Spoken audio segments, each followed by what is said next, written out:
Hello दोस्तों, surveying की class में आपका स्वागत है।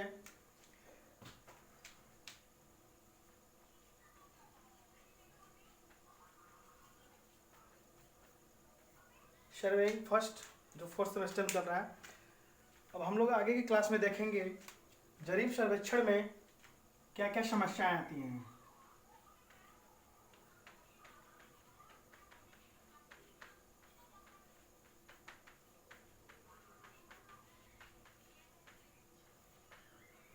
देखिए, जरीब सर्वेक्षण करते समय जैसे हमारे पास समस्या आती है कि एक हमारी जो चेन लाइन जा रही है उस पर एक लंब डालना।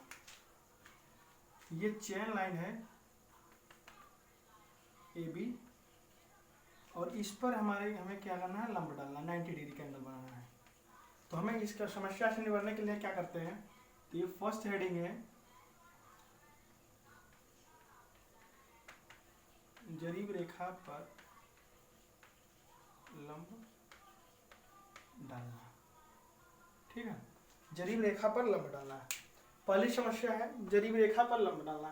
तो इसके लिए हम लोग क्या करते हैं, हमारे पास इसके लिए दो रूल है। पहला रूल है 3, 4, 5 रूल। अभी प्रीवियस वीडियो में बताया गया है 3, 4, 5 रूल। ये आपका पाइथागोरस थ्योरम पे डिपेंडेंट है। 3 मीटर इधर चलेंगे यहाँ पे, ठीक है। उसके बाद हम लोगों के पास एक फीता होगा या जरीब होगी, उस पर हम लोग 0 से 9 तक, ये जो यहाँ तक का एक इंच 9 पर एक इंच 0 पर पकड़ लेंगे। 9 वाला सिरा यहाँ पर, 0 वाला सिरा यहाँ पर पकड़ के इसको खींचेंगे। ठीक, तो ये 5 का आएगा, ये 4 का आएगा। जब ये बिल्कुल भी झोल न रहे बीच में, टाइट करके इसको पकड़ेंगे, तो जहाँ पे जो पॉइंट आएगा वहाँ पे इसको हम लोग यहाँ पे रख देंगे। तो यहाँ पे जो एंगल बनेगा वो 90 डिग्री का एंगल बनेगा। ठीक है, यानी हम लोग क्या करेंगे, एक फीते से 3 मीटर डिस्टेंस यहाँ पे चलेंगे। ठीक है, 3 मीटर के बाद हम लोग यहाँ से 5 मीटर और इधर से 4 मीटर पे जहाँ पे दोनों पॉइंट मीट करेंगे वहाँ पे मिलाने के बाद यहाँ पे जो एंगल आएगा वो 90 डिग्री का होगा। ठीक है, ये सीधी लाइन फिर मिला देंगे, तो ये आपका हो जाएगा जरीब रेखा पर लंब। तो ये आपका हो गया पहला मेथड। जो दूसरा मेथड है आपका है, इसको नोट डाउन कर लीजिएगा।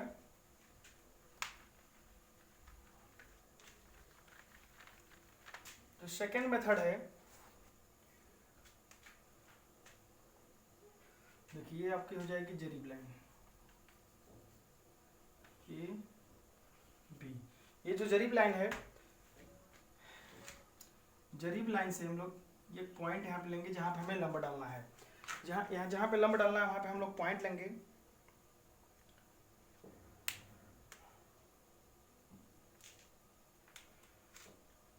और यहाँ से सेम डिस्टेंस पर एक पॉइंट यहाँ पे लेंगे E, और सेम पॉइंट डिस्टेंस पे लेंगे एक पॉइंट F।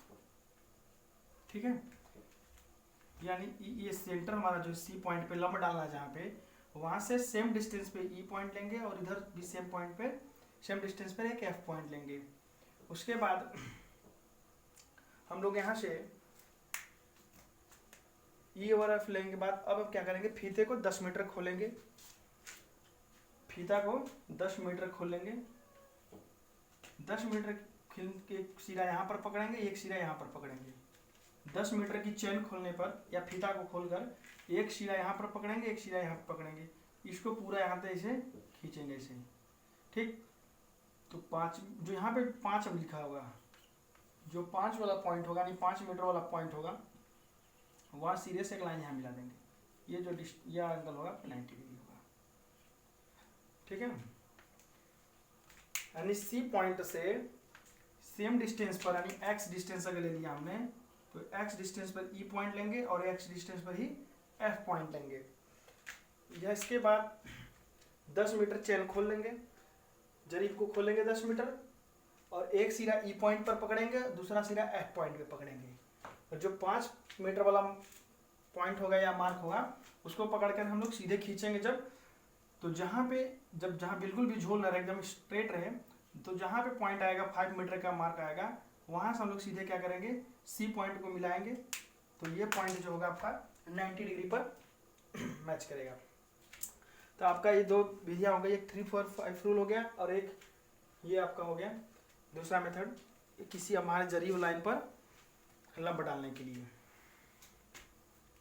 अब देखते हैं, अब नेक्स्ट टॉपिक आता है, ये था जरीब रेखा पर लंब डालना यहाँ से। अब नेक्स्ट पॉइंट, सेकंड पॉइंट आता है आपका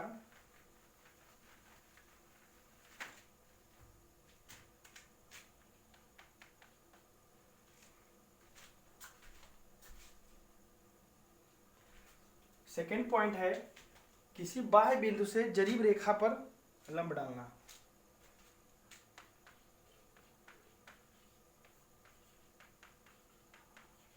किसी बाह्य बिंदु से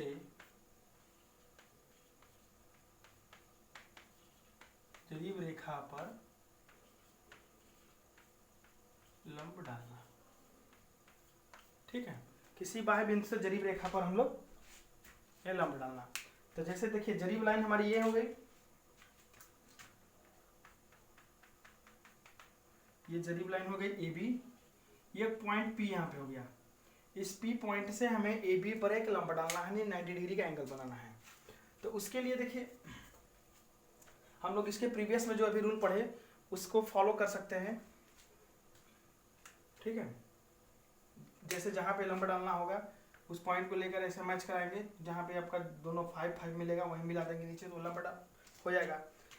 और एक रूल यहाँ पे ये भी होता है, जैसे डी पॉइंट है तो हम लोग क्या करेंगे, कोई ई पॉइंट यहाँ पे ले लिया, जरीब लाइन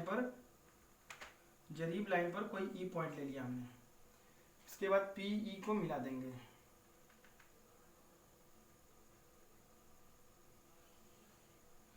पी और ई को क्या किया, मिला दिया। पी और ई को मिलाने के बाद इसका बाइसेक्ट करेंगे, तो बाइसेक्ट मान लीजिए ये पॉइंट पे होगा। पी लाइन को बाइसेक्ट करेंगे, जैसे कि आपका ये पॉइंट हो गया सी पॉइंट पर बाइसेक्ट हो गया। अब उसके बाद क्या करते हैं हम लोग, यहाँ पे इसको सेंटर बनाते हुए एक आर्क ड्रा करेंगे।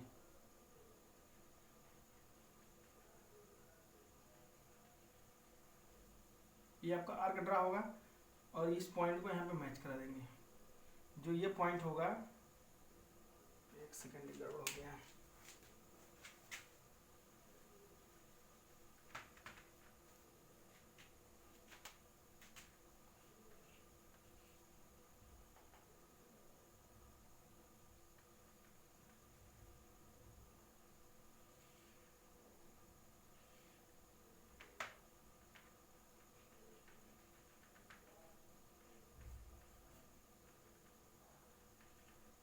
देखिए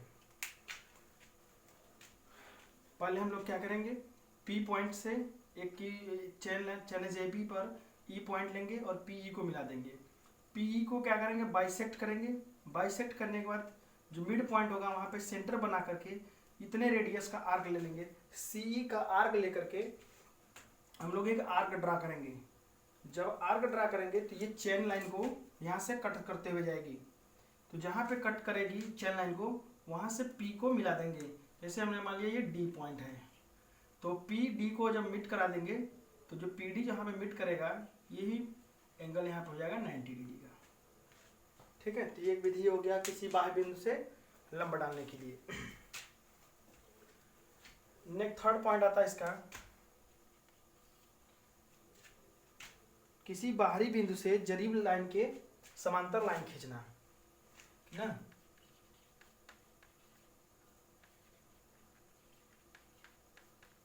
किसी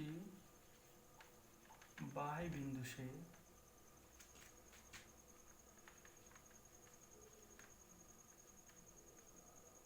जरीब रेखा के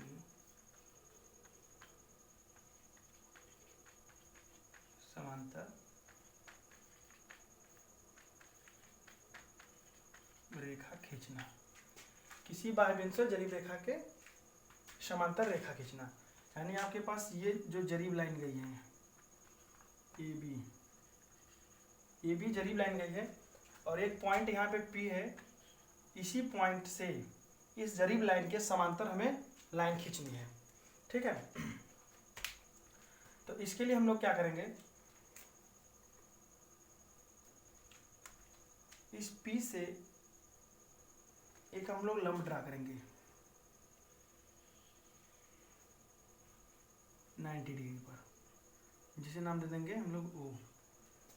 P पॉइंट से हम लोग एक 90 डिग्री का एंगल ड्रा करेंगे, जिसका नाम लिखेंगे हम लोग, क्या लेंगे, O। PO हमारा हो गया लंब डालना। सॉरी। तो लंब डालने के लिए हम लोग फर्स्ट मेथड जो यूज किए, या तो 3 4 5 रूल का यूज कर लेंगे, या फिर चैन वाला जो यूज किए थे उसको यूज करेंगे, इक्वी डिस्टेंस वाला। तो लंब डालने का विधि पढ़ चुके हैं। तो यहाँ से हम लोग P से क्या करेंगे, ऊपर एक परपेंडिकुलर ड्रा करेंगे। परपेंडिकुलर ड्रा करने के बाद हम लोग PO को क्या करेंगे, मेजर कर लेंगे, मेजर PO को मेजर करने के बाद हम लोग इसी चैन लाइन पर आगे बढ़ेंगे और E पॉइंट लेते हुए यहाँ से PO के बराबर, PO के बराबर एक लाइन ड्रा करेंगे EF। जितना ये होगा उतना ही ये, PO is equal to EF draw करेंगे, वो भी यहाँ पे परपेंडिकुलर 90 डिग्री पे ही, 90 डिग्री पर ही क्या करेंगे, एक EF लाइन ड्रा करेंगे PO के इक्वल EF। अब इन दोनों पॉइंट को मिला देंगे, मिलाने के बाद आगे आगे ऐसे बढ़ा देंगे। तो ये जो लाइन होगी PF होगी हमारी, ये पैरेलल हो जाएगी AB की। क्लियर है, ये बात होगी आपकी। ये तो आपकी हो गई कुछ समस्याएं जो जरीब लाइन पर या जरीब लाइन के लिए खींचना था। अब देखिए नेक्स्ट टॉपिक आता है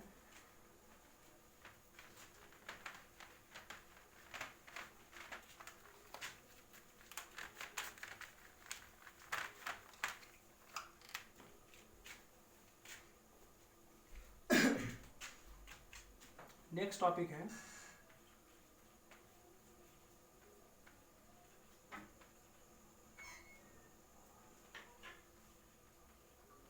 किसी मीनार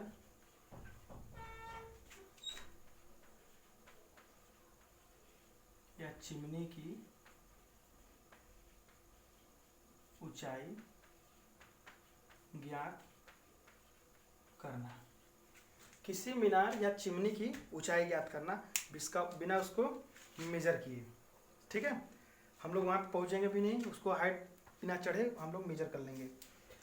देखिए इसमें देखिए दो विधि होती है। जब हम एक बार ऐसा होगा कि हम उसके बेस पॉइंट तक क्या करें, पहुँच सकें, और एक बार ऐसा होगा कि उसके बेस पॉइंट तक हम न पहुँच पाएँ। तो दोनों केस स्टडी करेंगे। पहला है आपका हो जाएगा ए पार्ट, जब आधार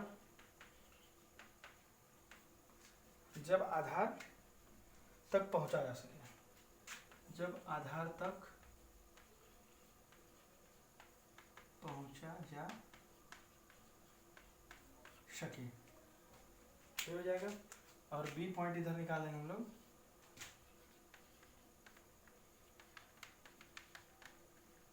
जब आधार तक न पहुंचा जा सके। ठीक है, जब आधार तक पहुंचा जा सके, और एक विधि है जब आधार तक न पहुंचा जा सके।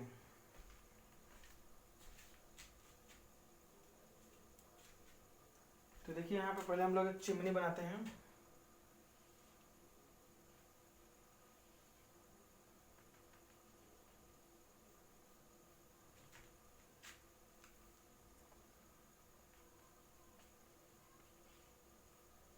ठीक है, ये चिमनी हो गई जिसका पॉइंट का नेम हो गया T, ये बेस पॉइंट होगा H। देखिए दो हम लोग रेंजिंग रॉड लेते हैं,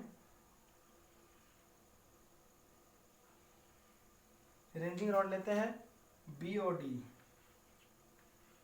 ठीक, इनको इस प्रकार गाड़ा जाता है कि इसके यहाँ से जो पॉइंट आए तीनों एक सीध में आए, जो तीनों का शीर्ष है वो आपका एक व्यू में देखा जा सके। यहाँ पर हम जैसे खड़े हैं, यहाँ पर अब आपका ऑब्जर्वर खड़ा है, ठीक, इसका नाम है ए बी सी डी, उसके बाद यहाँ पे F, A B C D F. तो ए बी क्या है, रॉड है, सी डी भी रॉड है, रेंजिंग रॉड है। इनको चिमनी के, इस चिमनी के पास इस प्रकार से गाड़ा गया है कि ए सी टी यानी दोनों का शीर्ष, इसका मीनार का या चिमनी का शीर्ष एक सीध में आए, और जो ए एफ और यहाँ पे जी पॉइंट है, ये आपका लाइन ऑफ साइट है, ठीक है, ऑब्जर्वर लाइन है। ये आपका यहाँ पे मैं लिख देता हूँ रॉड, ये भी रॉड है और ये भी रॉड है। तो देखिए इसमें क्या करते हैं हम लोग, तो यहाँ हम लोग देखेंगे ए टी जी या ए जी टी, ये ट्रायंगल ये बन रहा है, और यहाँ पे बन रहा है ए एफ सी या ए सी एफ, दोनों ट्रायंगल बन रहे हैं, एक बड़ा एक छोटा। तो दोनों ट्रायंगल क्या है, सिमिलर हैं, ठीक है। जब दोनों ट्रायंगल सिमिलर है, यहाँ लिखेंगे triangle A G T and triangle A F C.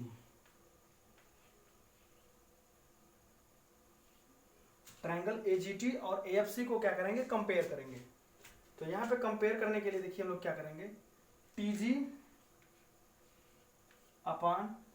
Ji upon यहाँ पे C F is equal to, पूरा इसका बेस कहाँ तक कितना है, ए जी अपान क्या हो जाएगा यहाँ पे,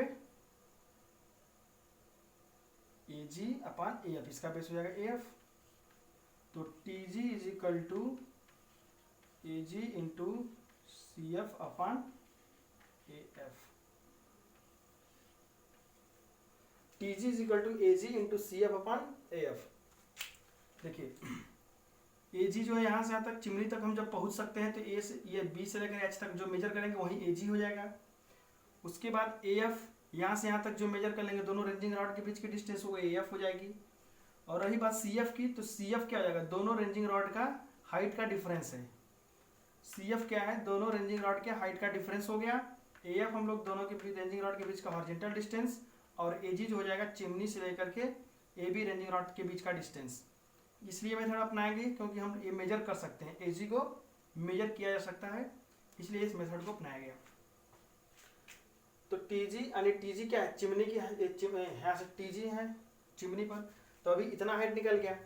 तो चिमनी की हाइट कितनी हो जाएगी, जो चिमनी की हाइट हो जाएगी T H is equal to T G जो यहाँ से निकल चुका है, प्लस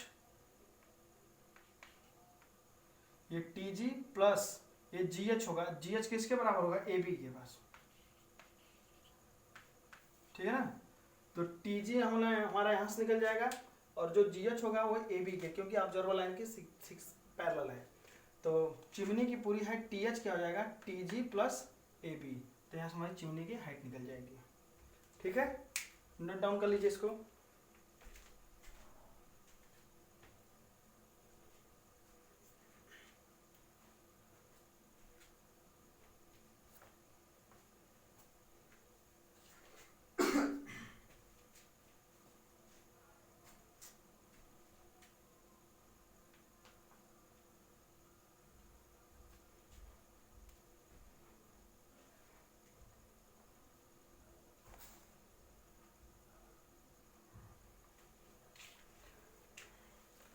देखिए जी जो बी पॉइंट है, इसको यहाँ पे शॉर्ट में भी लिख सकते हैं।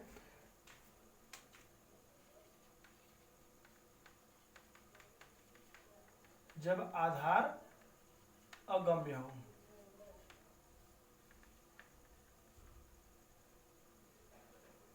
जब आधार अगम्य हो, वहां पे क्या करते हैं हम लोग, जैसे हम लोग आधार तक नहीं पहुंच सकते, यानी जो हमारा चिमनी है या फिर मीनार है वो नदी में हो गया या घाटी में हो गया, जब वहाँ पे हम नहीं पहुँच सकते, बेस पॉइंट या वहाँ के बीच में कुछ रिवर आ गई, उसके आगे नहीं जा सकते हैं, और हम तो वहाँ पे मेजरमेंट करने के लिए हम लोग ये मेथड अपनाएंगे। ऐसे ही आपकी चिमनी हो गई, ठीक है। ये आपका यहाँ पे ये रिवर हो गया, अब हम वहाँ तक नहीं पहुँच सकते हैं, तो इसके लिए देखिए हमें 4 रेंजिंग रॉड की जरूरत होती है, ठीक है।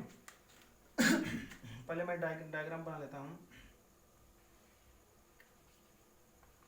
ए बी, उसके बाद है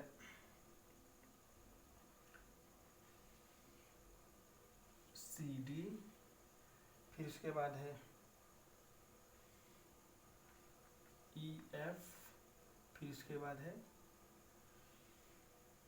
जी एच। ठीक है, और जो चिमनी है आपका है टी लिख दिया, यहाँ पे एच लिख दिया। यहाँ से ऑब्जर्वर की आई है तो ये आपका पॉइंट जा रहा है। ठीक है, यहाँ पे हमने आर डाल दिया। तो देखिए जो हमने यहाँ पे रॉड लगा रखा है, rod B A B, rod A C D, rod E F और रॉड जी एच, ये रेंजिंग रॉड है सब। तो इसमें हम लोग क्या रखना है, ए बी रॉड को रखना है ई एफ की इक्वल, और जो सी डी रॉड है उसको रखना है जी एच की इक्वल।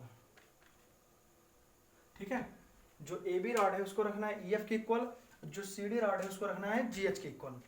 तो इसमें ये व्यवस्था है कि हम यहाँ से जब एक इसके टॉप को देखें तो हमारा इसका टॉप यहाँ से एक सीध में आए। ठीक, और यहाँ ई से देखें तो इनका टॉप एक सीध में आए। यानी रॉड ए बी के टॉप से देखें तो सी डी का टॉप और चिमनी का टॉप एक सीध में एक आए। उसके बाद जब हम लोग ई एफ लाइन से यहाँ से देखें तो ई एफ रॉड का और जी एच रॉड का और चिमनी का टी, ई जी टी तीनों एक सीध में आए। यहाँ से ए सी टी एक सीध में, यहाँ से ई जी टी एक सीध में आए। अब उसके बाद देखिए हमें एक चीज दिख रहा है यहाँ पे,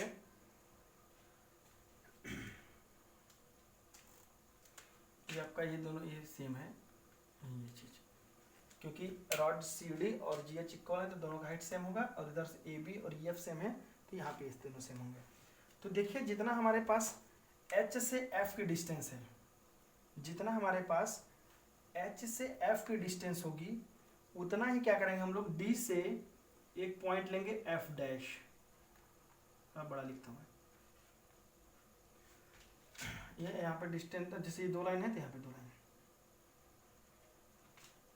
एच से जितना डिस्टेंस पर एफ है, एच से जितना डिस्टेंस पर एफ है उतना ही डिस्टेंस पर डी से हम लोग एफ डैश पॉइंट लेते हैं और इसको यहाँ पे मैच कराते हैं। ठीक है, और इसको यहाँ पे मिला देते हैं। ठीक है, इसका नाम रख दिया हमने ई डैश एफ डैश।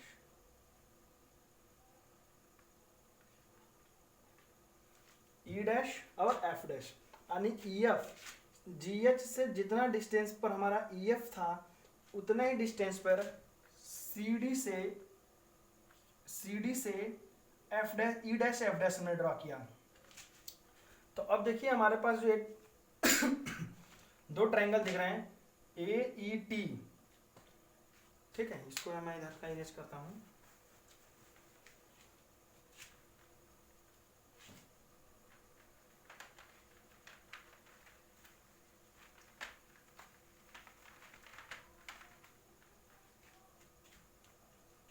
ट्रायंगल ध्यान दीजिएगा, triangle A E T and triangle A E dash C, A E dash सी।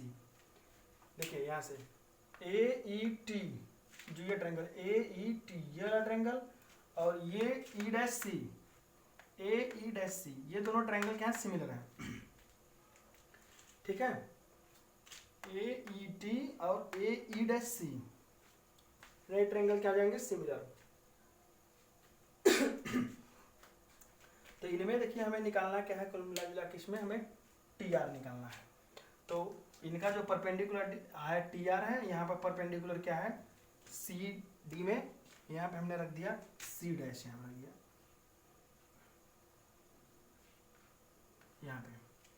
तो ट्रायंगल ए ई टी में देखा जाएगा, ट्रायंगल ए ई टी में तो उसका जो परपेंडिकुलर डिस्टेंस आ रहा है टी आर अपान ए ई लिख सकते हैं, इज इक्वल टू। अब हम लोग अपने इस ट्रायंगल में चलेंगे, ये ट्रायंगल ए ई डैश सी में परपेंडिकुलर क्या है, सी सी डैश, यहाँ लिखेंगे C C dash upon A E dash, ठीक है। तो यहां से T R is equal to हो जाएगा C C dash into A E upon A E dash, ठीक है। देखिए अब यहाँ से हम लोग जो सी सी डैश वो निकाल सकते हैं, क्योंकि सी सी डैश क्या होगा, दोनों ए बी और सी डी के रेंजिंग रॉड का लेवल डिफरेंस, ए बी और सी डी रॉड के लेवल का डिफरेंस कितना होगा, सी सी डैश।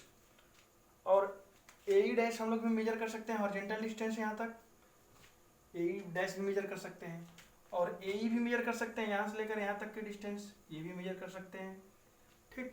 तो T R is equal to हमारा निकल गया यहाँ से लेकर के यहाँ तक। अब बाकी नीचे के डिस्टेंस ये जो हमारा ए बी रॉड होगा उसके बराबर होगा, तो ये टी आर निकल गया। तो मीनार की ऊंचाई पूरी कितनी है, टी एस है, तो T S is equal to T R plus S R होगा, तो एस आर किसके इक्वल है, ए बी के इक्वल है।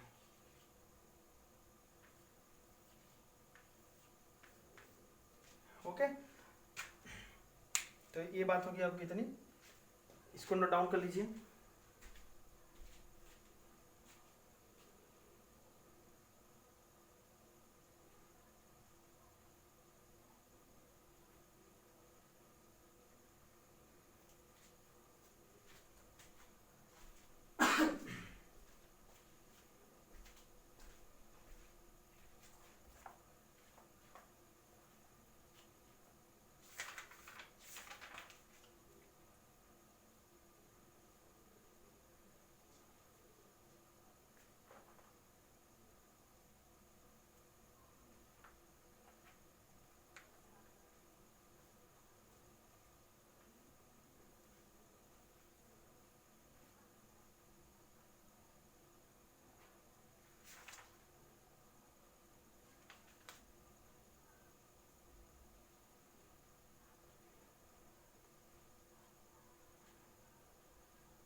देखिए बीटीई बोर्ड में एक आया हुआ क्वेश्चन है, क्वेश्चन मैं पढ़ देता हूं।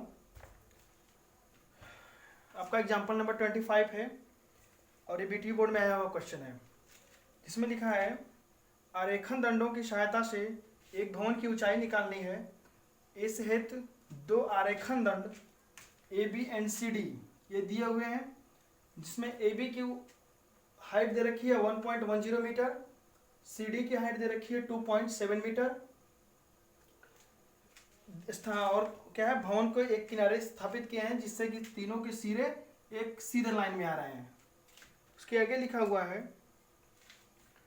इस व्याख्यान में दोनों आरेखन दंडों के मध्य की दूरी, दोनों आरेखन दंड यानी ए बी और सी डी के मध्य की दूरी 15 मीटर यानी यहाँ बी डी देखा रखा है, तथा ये जो प्रथम रॉड है यहाँ से लेकर के जो बिल्डिंग की दूरी है वो आपकी है 40 मीटर, 40 मीटर, और यहाँ से यहाँ तक के बीच की दूरी कितनी है, 15 मीटर। बिल्डिंग की ऊंचाई ज्ञात कीजिए, फिर क्या होता है, भवन की ऊंचाई ज्ञात करिए। तो देखिए हम लोग क्या करेंगे, इसमें हम लोग फार्मूला इसमें कंपेयर किए थे ना, ये हमारा ट्रायंगल क्या लिए थे, ए टी जी या A G T, triangle A G T and triangle A F C, ठीक है। Triangle A G T and triangle A F C लिया गया था। ये जो फर्स्ट हमारा था ना, मीनार की ऊंचाई ज्ञात करना, जहां पर हम लोग पहुंच सके, उसके जहां आधार तक हम लोग पहुंच सके उस मेथड से लगेगा। तो इसमें बिल्कुल पूरा एग्जैक्ट दे रखा है, जो पूरा रॉड था दोनों रॉड की ऊंचाई दे रखी है, यानी दोनों का डिफरेंस दोनों की हाइट दे रखी है। ये भी बताया कि दोनों का टॉप जो है एक सीध लाइन में आ रहा है, और पहले प्रथम रेंजिंग रॉड से लेकर के क्या कहते हैं बिल्डिंग के बेस तक का जो डिस्टेंस है 40 मीटर, और दोनों रॉड के बीच का जो डिस्टेंस हो 15 मीटर। हो सकता है वो यहाँ से यहाँ तक का भी डिस्टेंस दे, तो टोटल डिस्टेंस निकालने के लिए इसको ऐड कर देंगे तो टोटल निकल जाएगा ये। तो कंपेयर करेंगे तो हमारा T G upon C F TG upon CF is equal to AG OG है, AG अपॉन AF, ठीक है। तो TG is equal to AG into CF upon AF। अब देखिए वैल्यू रखेंगे, AG की वैल्यू दे रखी है क्या हमारे पास, AG यहाँ से यहाँ तक, तो AG किसके बराबर है, BH के इक्वल है, तो BH की वैल्यू कितनी है 40 इंटू CF, तो CF क्या है, ये दोनों रॉड का डिफरेंस, हाइट डिफरेंस है, तो दोनों का हाइट डिफरेंस कितना हो जाएगा 2.70 माइनस 1.10 अपॉन AF इन दोनों के बीच का डिस्टेंस 15 मीटर हो जाएगा 40 इंटू 0.0 यहाँ पे 1.60 अपॉन 15, ठीक है। तो ये आपका आ जाएगा डिस्टेंस जो है 4.267, ये आपका हो गया TG, 4.267 मीटर आपका हो गया TG। अब इसमें अभी हमें पूरी बिल्डिंग की हाइट जब निकालनी है,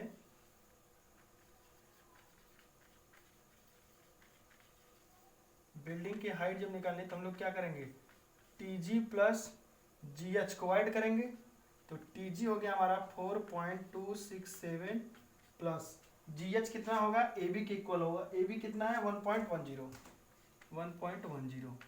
तो हो जाएगा 7,6,3,415 5.367 मीटर, ये आपका आंसर हो जाएगा।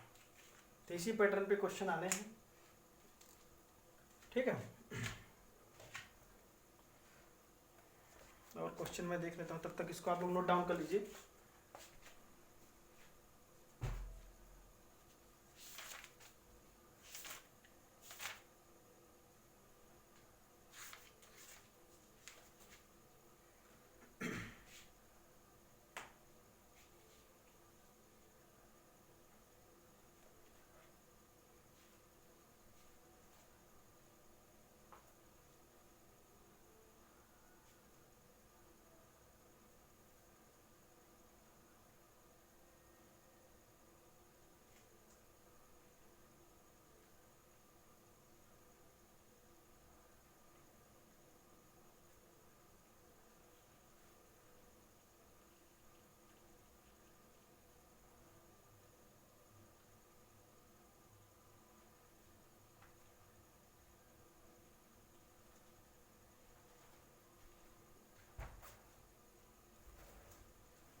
ठीक है, ओके।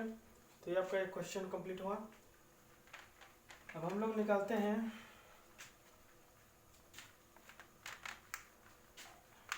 एक सुव्यवस्थित और सुआकारी त्रिभुज की पहचान या जांच।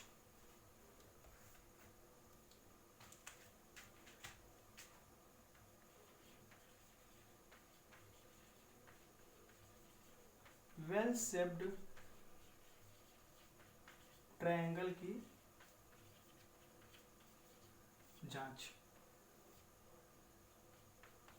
वेल शेप्ड ट्रायंगल की जांच। तो देखिए वेल शेप्ड ट्रायंगल हमने बताया सुआकारी त्रिभुज।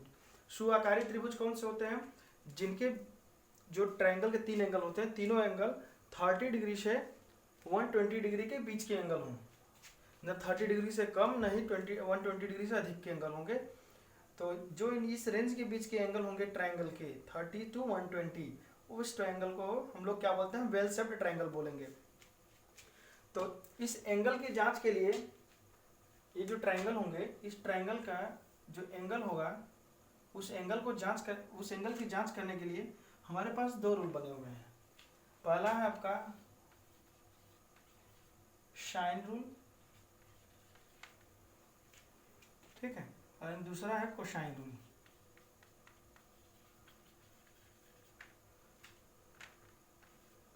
चलिए देखिए, जैसे ये ट्रायंगल हमारे पास AB एंड C, ए के सामने वाला अल्फा एंगल, बी के सामने बीटा एंगल, सी के सामने हमने गामा दे दिया, ठीक है, गामा एंगल। और जो हमारे पास ये BC है,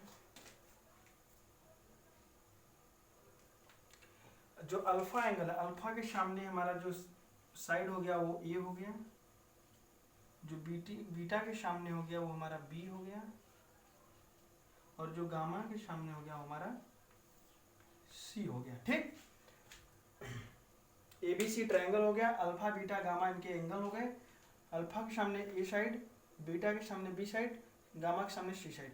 हमने अपने ऐसा नहीं, ये सिंबल है, वेरिएबल है, बदल सकते हैं, बस इसमें कॉन्सेप्ट ध्यान रखना। जैसे पहला आपका है, ये सब देखिए ये तामझाम क्यों हो रहा है, ये वेल सेप्ड ट्रायंगल, एक सुआकारी त्रिभुज की जांच करने के लिए। तो सुआकारी त्रिभुज की तभी जांच कर पाएंगे जब हमें एंगल उसका मेजर कर पाए। तो एंगल मेजर करने के लिए ही हमारे पास साइन रूल और कोसाइन रूल आए हुए हैं। ठीक है, तो साइन रूल में हमारा साइन रूल क्या बोलता है, साइन अल्फा, अल्फा के सामने वाला side A is equal to sine beta upon beta angle के सामने वाला side B is equal to sine gamma, gamma के सामने वाला साइड सी। इन तीनों का रेशियो जो होता है इक्वल होता है। हमारा जो साइन रूल बोलता है, यहाँ पे लिख दे रहा हूं मैं, साइन रूल, साइन रूल में sine alpha upon A, sine beta upon B, sine gamma upon C, इनके जस्ट अपोजिट वाले एंगल्स हैं। इनके या तो फिर ये बोल सकते हैं इनके सामने वाले साइड्स हैं, तो इनका जो रेशियो होता है सेम होता है। तो जो भी कोई एंगल अननोन हो या साइड अननोन हो, उससे हमारा ये पता चल जाएगा कौन सा जो एंगल अननोन होगा वो निकाल लिया जाएगा, नोन जो ज्ञात होंगे उनसे अज्ञात वाले निकाल लिए जाएंगे। और कोसाइन रूल देखते हैं, इसी ट्रायंगल्स को लेकर के हम लोग कोसाइन रूल देख लेते हैं। पहला हो गया साइन रूल, सेकेंड हो गया कोसाइन रूल।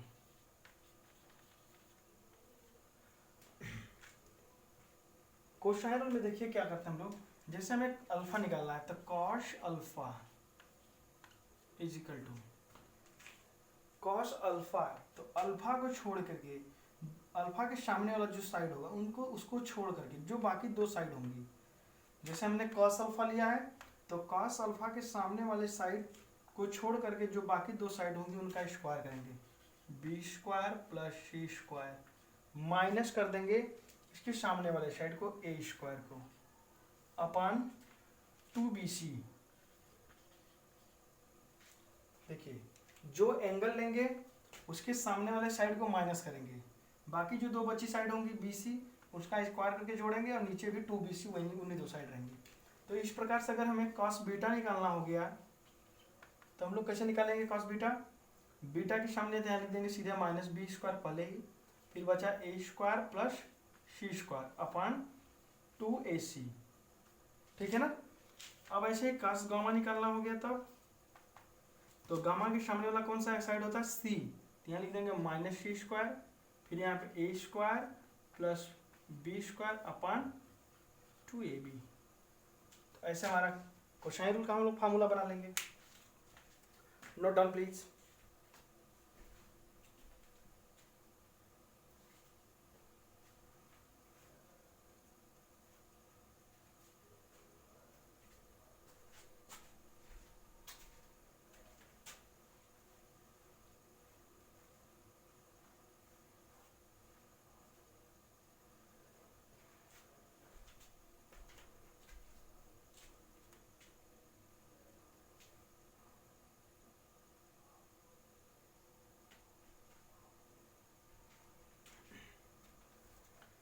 आइए इस पे क्वेश्चन करते हैं।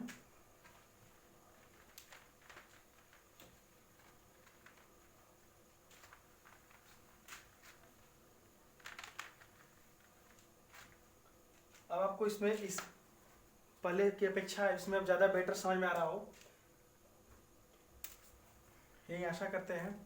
और जैसा भी हो आप लोग कमेंट बॉक्स में ज़रूर बताएं कि क्या विजुअल है क्या नहीं विजुअल है, आगे से उसको भी सुधारा जाएगा। ठीक है। तो आपका एक क्वेश्चन है, एक त्रिभुज PQR की भुजाएं, एक त्रिभुज है PQR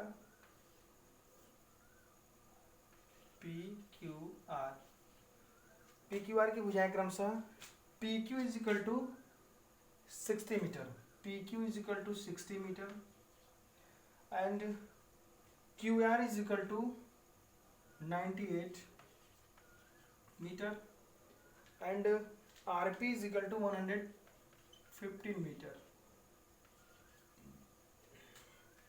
इला दे रखा है त्रिभुज की सुआकारिता ज्ञात करें, यानी ये ट्रायंगल्स वेल शेप्ड ट्रायंगल है कि नहीं इसकी जांच करनी है हमको।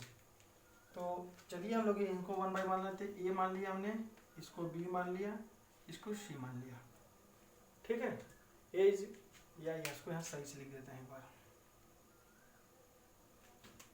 ए is equal to 60 metre, B is equal to 98 metre, C is equal to 115 metre. ठीक, देखिए इसमें हमारे पास एंगल तो दे नहीं रखा है, ठीक। तो ये sine alpha by alpha, cos beta by beta, cos gamma by gamma, तो ये वाला हम लोग फॉर्मूला नहीं लगा सकते क्योंकि यहाँ पर तीनों में से कोई एंगल नहीं दे रखा है। अगर एक भी एंगल दिया होता तो हम लोग बाकी वन बाय वन निकाल लिए होते। तो जब एक भी एंगल नहीं दिया कि साइड साइड दिया हुआ है तो यहाँ पर हम लोग क्या लगाएंगे, कोसाइन रूल लगाएंगे। तो कोसाइन रूल के लिए पहले कॉस अल्फा जब निकालेंगे तो कॉस अल्फा के लिए हमने पहले ही बता रखा कि अल्फा के सामने वाला ए साइड तो ए स्क्वायर, यानी अल्फा हमारा कौन सा निकलेगा, ये ए लिया ना तो ये वाला अल्फा हो जाएगा, माइनस ए स्क्वायर, वो मैटर नहीं करता, तो तीनों एंगल पहले निकालेंगे। माइनस ए स्क्वायर बी स्क्वायर प्लस सी स्क्वायर अपन 2bc, तो इसको सॉल्व किया जाएगा 98 का होल स्क्वायर प्लस 115 का होल स्क्वायर माइनस 60 का whole square upon 2 into 98 into 115। इसको सॉल्व कैलकुलेटर से सॉल्व किया जाता है। 98 का स्क्वायर प्लस 115 का स्क्वायर माइनस 60 का square divide by 2 into 98 into 115। ये आपका आता है 0.8531। cos alpha is equal to 0.8531। तो alpha is equal to cos inverse 0.8531। तो इसका मैं कॉस इनवर्स निकाल देता हूँ, शिफ्ट कॉस इनवर्स एंगल 31.44 आ रहा है। तो इसका मतलब इसको डिग्री में चेंज किया जाए 30 तो आ रहा है alpha is equal to 31 degree 26 second 26 minute 56 second आ रहा है, 26 सेकेंड और 56 मिनट। तो इसको लगभग में alpha is equal to 31 degree, ये लगभग में 4 सेकेंड ही कम है तो इसको 27 मिनट मान लिया। ओहो, यहाँ पे 31 है, 21 लिख दिया मैं। तो ये 31 डिग्री 27 मिनट। तो एक एंगल आपका अल्फा 31 डिग्री 27 30 डिग्री से अधिक आ गया तो अभी बचा हुआ है, वेल शेप्ड में जाएगा। जब देखो इसमें तो हमें तीनों निकालने की फिर जरूरत भी तो नहीं पड़ेगी। जब एक 30 डिग्री का हो गया, एक 30 डिग्री का हो गया, तो बाकी जो दो एंगल होंगे वो हमारे 150 डिग्री तक के होंगे। तो 150 डिग्री में आपके दोनों एंगल हो जाएंगे। नहीं हो सकता है कोई एंगल 120 से ज़्यादा हो जाए तो दिक्कत हो जाएगी ना, तो हम लोग एक और चेक कर लेते हैं। जब दो चेक कर लेंगे तो फिर कोई दिक्कत नहीं होगी। तो कॉस बीटा निकाल लेते हैं हम लोग। तो कॉस बीटा के लिए बी माइनस में जाएगा तो माइनस बी स्क्वायर ए स्क्वायर प्लस सी स्क्वायर अपॉन 2ac। तो यहाँ पर हो जाएगा ए स्क्वायर कितना है 60 का स्क्वायर प्लस सी कितना है 115 का स्क्वायर माइनस 98 का स्क्वायर अपॉन 2 इंटू 60 इंटू 115। इतना हो गया। अब इसको भी सॉल्व कर देते हैं।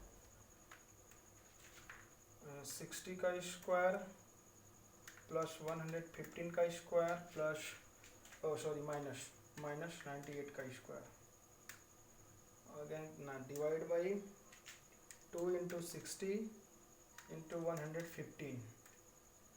ये आपका हो गया 0.5232। 0.5232। तो देखते हैं, तो beta is equal to cos inverse 0.5232 आ गया। तो इज इक्वल टू, इसको कॉस इनवर्स में निकाल देते हैं, shift cos inverse answer degree में कर लें तो आ जाता है 58 डिग्री 26 मिनट 55 सेकेंड। तो इसको भी लगभग कर लेंगे 58 डिग्री 27 मिनट। चलिए, जब दो एंगल निकल गए तो तीसरा बड़े आराम से निकल जाएगा। तो ये आपका हो गया 31 58, दोनों 30 डिग्री से ज़्यादा हैं, 120 से कम है। तो नेक्स्ट जो थर्ड एंगल होगा वो भी आपका क्या होगा, 120 से कम या 30 डिग्री से अधिक ही होगा, अधिक होगा। तो ये ट्रायंगल कैसा हो गया, triangle is well shaped triangle. ठीक, तो ठीक है बच्चे, इसको नोट डाउन कर लीजिए अभी।